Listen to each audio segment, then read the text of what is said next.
What is the speed of light? Why does it have a limit? And why does that limit matter at all? We usually treat it like a number, a very large one, a thing moving incredibly fast through space.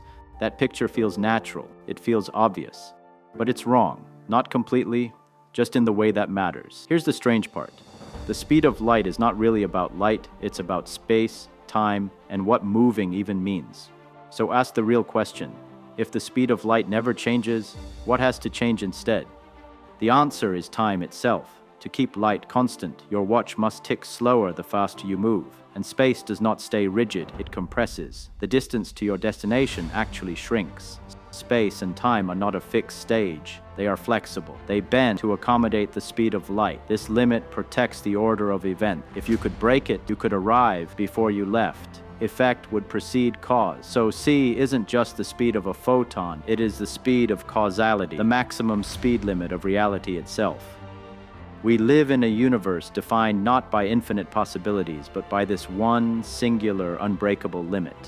We think motion is simple, a thing, a place, a change over time. A ball moves, a car moves, a wave moves, so we assume light moves too. A thing, traveling through space, very fast. But that assumption is doing all the damage. You've heard this before. Nothing goes faster than light. It sounds like a rule, a restriction, a cap on speed.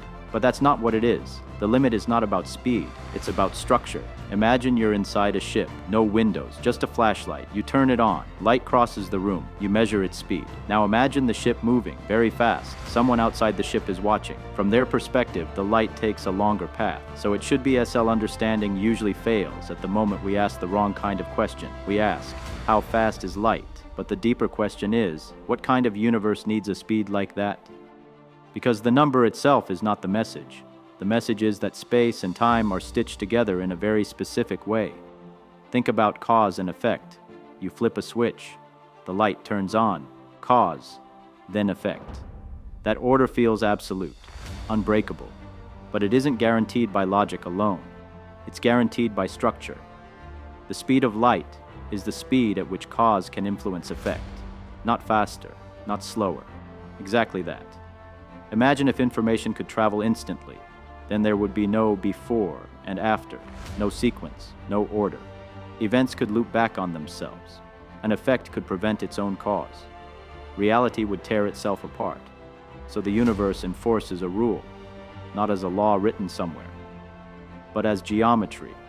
Space and time form a fabric, and light traces the edges of what's possible. It draws the boundary between what can influence you and what never can. This boundary is called a light cone. Everything you can affect lies inside it. Everything outside is forever unreachable, not because it's far, but because it's elsewhere. This is why distance is not the same as separation. Two events can be close in space but far in time, or close in time but unreachable in space. Light tells us which separations matter. Now here's the part that feels almost philosophical.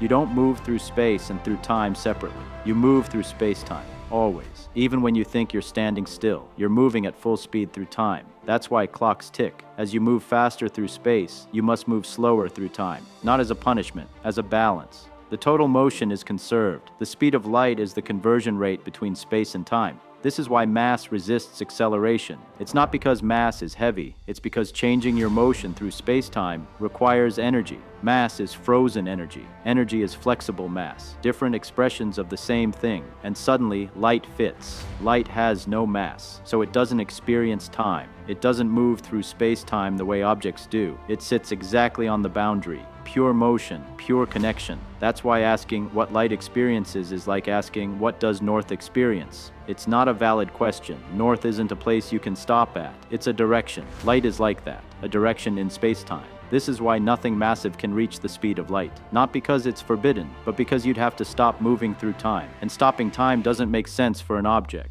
So when we say nothing can go faster than light, what we really mean is nothing can outrun causality. Nothing can escape the structure that makes reality consistent. The answer is time itself. To keep light constant, your watch must tick slower the faster you move. And space does not stay rigid, it compresses. The distance to your destination actually shrinks. Space and time are not a fixed stage. They are flexible. They bend to accommodate the speed of light. This limit protects the order of events. If you could break it, you could arrive before you left. Effect would precede cause. So c isn't just the speed of a photon, it is the speed of causality, the maximum speed limit of reality itself. We live in a universe defined not by infinite possibilities, but by this one singular, unbreakable limit. Stop thinking of the speed of light as a number in a textbook. Think of it as a rule that makes before and after meaningful. A rule that makes reality consistent, because without it, the universe wouldn't just be different, it would be incoherent. No reliable cause, no stable effect, no physics, no history, just contradiction. And that's why this limit matters. Not because we can't build engines fast enough, but because the universe is built so that information has a maximum speed, so that events have an order, so that happening means something. In that sense, light isn't special because it's bright. It's special because it defines the boundary of possibility. It draws the edges of what can ever touch what. And when you finally accept that, you stop asking, why can't we go faster? And you start asking, what is reality? That it needs a rule like this. Because the speed of light isn't a wall, it's a window, a glimpse into the design of space-time, a clue that space and time are not separate pieces, but a single structure with a single logic. So if this felt unsettling, good.